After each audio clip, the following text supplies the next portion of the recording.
वसंत पंचमी के अवसर पर माता सरस्वती की आराधना की जाती है। इस बार 16 फरवरी को बसंत पंचमी है। विद्या की देवी माता सरस्वती की आराधना को लेकर मूर्तिकार तैयारी में जुटे हैं। वीणा पाणी की प्रतिमा को कारीगर सधे हाथों से संवारने सजाने में लगे हुए हैं। माता की प्रतिमा के श्रृंगार में जहानाबाद के अलग अलग जगहों पर कई कारीगर माता की प्रतिमा को सधे हाथों से संवारने में लगे हुए हैं। इन कारीगरों को उम्मीद है कि इस बार विद्या की देवी उनके तंगहाली को दूर करने में काफ़ी मददगार साबित होंगी। जी हाँ, अमूमन तो माता सरस्वती से लोग विद्या की कामना करते हैं, लेकिन कारीगर इस बार माता सरस्वती से धन की लालसा लगाए बैठे हैं। कोरोना काल में इन कारीगरों को काफ़ी नुकसान का सामना करना पड़ा। दुर्गा पूजा हो, गणेश चतुर्थी हो या फिर विश्वकर्मा पूजा या कोई अन्य पर्व त्योहार, ये कारीगर हर पर्व त्योहार पर मूर्तियां गढ़कर अपनी आजीविका का निर्वहन करते हैं। राजू कुमार मेरा नाम है। मलाचक मोड़ पर छोटी मोटी मूर्ति का मैंने कारोबार करता हूँ, जिसे पर परिवार का कुछ रोजी रोटी चलता है। कैसा है इस पर मूर्ति का बाजार? अभी तो मूर्ति बनाए हैं मगर अभी बिक्री नहीं हुआ। 2-3 गो अभी मूर्ति बिका है। कोरोना काल में मूर्ति हम लोग नहीं बनाए हैं, समझे ना, क्योंकि सरकार हम लोग को मूर्ति बनाने के लिए बोले कि नहीं बैठेगा मूर्ति, इसलिए हम लोग नहीं बना पाए सर जी। प्रशासन का बात भी मानने पड़ा। तो सरस्वती पूजा से उम्मीद है कुछ कमाई होगा? अब देखिए, अब मेहनत तो कर रहे हैं और अब आम पब्लिक पर निर्भर करता है, बैठेगा तो बैठेगा, नहीं तो ऊपर वाला पर निर्भर करता है। अब हम लोग क्या कर सकते हैं। और भी जिला के लोग आते थे, जैसे पटना, पुनपुन, परसा, समझे, मैंने चाकन, बेला। अभी लोग नहीं आ रहे हैं जी। आशा उम्मीद पर ये सब मूर्ति बना रहे हैं। पूरा परिवार लगे हुए हैं? जी, बाले बच्चे सहित। और कुछ नहीं, फिर इसके बाद अपना मजदूरी उधर इधर उधर करते हैं और क्या। जहानाबाद में ऐसे कई परिवार हैं जो अपने बच्चों के साथ प्रतिमाएं गढ़ने का काम करते हैं और इसी से उनकी आजीविका चलती है। लेकिन कोरोना काल में सरकार ने तमाम आयोजनों पर प्रतिबंध लगा रखा था, जिसकी वजह से इन कारीगरों की आजीविका प्रभावित हुई थी। अब बसंत पंचमी के अवसर पर सरस्वती की प्रतिमा गढ़ने में ये कारीगर पूरी तल्लीनता से जुटे हुए हैं। उन्हें उम्मीद है कि विद्या की देवी की आराधना के लिए भक्त उनकी प्रतिमा को लेकर जाएंगे। यहाँ पर है से 1000 से लेकर के है यहाँ पर 5000 तक की मूर्तियाँ बनाई हैं। कोरोना काल में बहुत सारा रोजगार मार खाया। यहाँ पर जितना भी मूर्तियाँ बनाते थे उसे मार खाया प्रशासन से। ये बहुत तरह प्रॉब्लम करता था। अब क्या उम्मीद है सरस्वती पूजा में कुछ भरपाई होगा? सरस्वती पूजा में बहुत सारा भरपाई की उम्मीद था, लेकिन ट्रेन नहीं चलने के कारण हम लोग की भरपाई नहीं हो पा रही है। अच्छा, उन्हें दूर से जो आते थे? हाँ, दूर से आते थे। पटना क्षेत्र से जाते थे ना, ट्रेन से उधर से नहीं आ पा रहा इधर। अभी उतना नहीं है जितने पिछले बार की अपेक्षा इस बार बहुत कम है। वैसे तो हर साल वसंत पंचमी के अवसर पर जगह जगह पर पंडाल लगाकर माता सरस्वती की प्रतिमा की स्थापना की जाती है। विभिन्न शिक्षण संस्थानों, स्कूलों, कॉलेजों में भी माता सरस्वती की प्रतिमा की स्थापना की जाती है। लेकिन इस बार भी कोरोना संक्रमण की वजह से कई शैक्षणिक संस्थान और स्कूल माता सरस्वती की प्रतिमा स्थापना से परहेज करते नजर आ रहे हैं, जिसकी वजह से कारीगरों का रोजगार प्रभावित हुआ है। तो वहीं वाहनों की आवागमन की समस्या के कारण भी अलग अलग जगहों से जहानाबाद आकर माता सरस्वती की प्रतिमा खरीदने वाले लोग कम ही संख्या में पहुंच रहे हैं, जिससे भी कारीगरों में निराशा देखने को मिल रही है।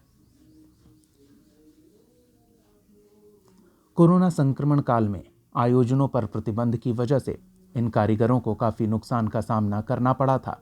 पूजा आयोजनों पर प्रतिबंध के कारण इन कारीगरों की आजीविका प्रभावित हुई थी। न दुर्गा पूजा में, न गणेश चतुर्थी में, न विश्वकर्मा पूजा पर इन कारीगरों ने प्रतिमा का निर्माण किया, न उनकी बिक्री हुई। ऐसे में इनकी आजीविका, इनकी रोजी रोटी का इंतज़ाम मजदूरी करके ही ये कर पा रहे थे। लेकिन अब वसंत पंचमी से इन्हें काफ़ी उम्मीद है। ऐसे में कारीगर प्रतिमाएं गढ़ तो रहे हैं, लेकिन वो अभी भी सशंकित हैं कि पता नहीं इस बार भी प्रतिमाएं बिकेंगी या नहीं। बड़ी संख्या में उम्मीद के सहारे ही कारीगरों ने प्रतिमाएं गढ़ी है और काफ़ी मात्रा में माता की प्रतिमा बिक्री के लिए रखी गई हैं। लेकिन इन कारीगरों से बातचीत में ये बात पता चली कि कम ही संख्या में लोग प्रतिमा स्थापित करने के लिए इनके पास प्रतिमा खरीदने पहुंच रहे हैं। गिने चुने ही ऐसे लोग हैं जो इस बार आयोजन कर रहे हैं बसंत पंचमी के अवसर पर और इन कारीगरों के पास प्रतिमा लेने पहुंच रहे हैं। कारीगर भी अंतिम समय में धीरे धीरे ही प्रतिमा को सजाने संवारने और अंतिम रूप देने में लगे हैं।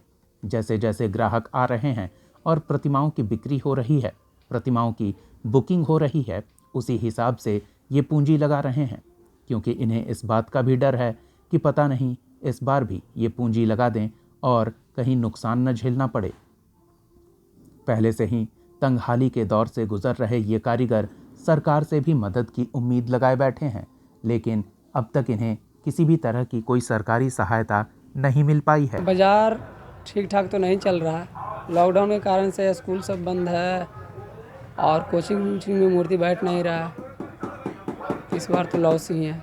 पूंजी देखिए, बाज़ार उतना खास ठीक चल नहीं रहा है। पूंजी शायद भगवान भरोसे, देखिए क्या होता है। सब लॉकडाउन के कारण डायरेक्ट बता रहे हैं, लॉकडाउन के कारण पैसा नहीं है, ये नहीं है, वो नहीं है, बता रहे हैं। आता है कस्टमर, चला जाता है घूर के, पैसा दे नहीं पाता है। चंदा बोलता है चंदा करते हैं तो चंदा देता नहीं है। दशहरा दिवाली सब तो ख़त्म हो गया, अब वो सरस्वती पूजा भी हो रहा है, तो देखिए कुछ भी नहीं हुआ। हम लोग को लॉस ही लॉस है। प्रशासन लोग थोड़ी परमिशन दिए, हम लोग अपना मन से पेट चलाने के लिए तो करना पड़ेगा ना। कोरोना काल में न सिर्फ इनका कार्य प्रभावित हुआ, बल्कि कई ऐसे कारीगर हैं जिन्हें व्यक्तिगत क्षति भी हुई। जहानाबाद के मशहूर कारीगर बुच्चू के निधन के कारण ये परिवार पूरी तरह से टूट चुका है। एक तो रोजगार प्रभावित हुआ, दूसरा परिवार का एक कुशल कारीगर इनके बीच अब नहीं रहा, जिसकी वजह से ये उस स्तर पर भी प्रतिमाएं गढ़ने में सक्षम नहीं हैं। इनकी आंखों में वो दर्द स्पष्ट झलकता है। मेरा खानदानी पेशा चल रहा है तो मिला जुला के बाजार अभी ठीक है, लेकिन स्कूल नहीं खुलने के कारण बहुत सा मूर्ति का दिक्कत हो रहा है बिकने का। रेंज तो जो चाहिए जो नहीं मिल रहा है, एक 1200, 1000, 1500 में मूर्ति बेचने में कर रहा है। जो मूर्ति के हम लोग पहले लेते थे 5000, 4000, 1500, 1600 बेचने पड़ रहा है। नहीं हो पाएगा। हम लोग बहुत गड्ढा में गिरे हुए हैं। हम लोग के पास बहुत कर्ज हो गया। ये तो सरकार के पास हम लोग कहते हैं, लेकिन सरकार भी नहीं सुन पाए। कोई मदद नहीं, कोई मदद नहीं मिला। उम्मीद तो यही कर रहे हैं कि सरकार से हम लोग भी मांग कर रहे हैं। ये जो इतना पूंजी फंसाए हैं, ये उम्मीद है कि पूंजी निकल जाएगा। खाली पूंजी निकलेगा, मजदूरी नहीं मिल पाएगा। मजदूरी नहीं नहीं। पूरा परिवार लगे हुए हैं इसी। हाँ, पूरा हम लोग बाले बच्चे सब लगे हुए रहते हैं। माता सरस्वती से सभी विद्या का आशीर्वाद मांगते हैं, लेकिन कोरोना संक्रमण काल की दुश्वारियों भरी परिस्थितियों से निकलकर अब ये कारीगर माता सरस्वती से भी धन की कामना कर रहे हैं। विद्या की देवी वीणा पाणी सबको विद्या का आशीर्वाद देती हैं। इन कारीगरों और मूर्ति विक्रेताओं को उम्मीद है कि देवी सरस्वती के भक्त इस बार कुछ अच्छी संख्या में उन तक पहुंचेंगे, उनकी गढ़ी हुई प्रतिमाओं को ले जाकर स्थापित करेंगे, माता की आराधना करेंगे और विद्या देने की कामना करेंगे। इनकी बस इतनी कामना है कि माता के भक्त अच्छी संख्या में इन तक पहुँचे, जिससे इनकी गढ़ी मूर्तियाँ बिके। जिस तंगहाली के दौर से ये उबरने की कोशिश कर रहे हैं, माता सरस्वती इन्हें आशीर्वाद देंगी कि वो इस तंगहाली के दौर से उबर पाएं। माता सरस्वती की गढ़ी मूर्तियां अगर बिकती हैं तो इनकी परेशानी थोड़ी दूर होगी और इनकी आजीविका का जो ये एकमात्र साधन है, मूर्तियां गढ़कर बेचना, उसके ज़रिए इन्हें कुछ आर्थिक लाभ होगा, जिससे इनकी आजीविका की गाड़ी धीरे धीरे ही सही आगे खिंच पाएगी। पूरे परिवार के साथ ये इस मौके पर मूर्ति गढ़ने में लगे हैं। बसंत पंचमी प्रकृति में सकारात्मक बदलाव लाता है, मौसम सुहाना होता है। ऐसे में इन मूर्तिकारों और प्रतिमा विक्रेताओं को उम्मीद है कि इस बार इनके जीवन में भी बसंत पंचमी के अवसर से कुछ सकारात्मक बदलाव देखने को मिलेगा और इनकी तंगहाली माता सरस्वती की कृपा से दूर होगी। इनकी आजीविका का कुछ बेहतर प्रबंध होगा। Bureau report, Jehanabad news.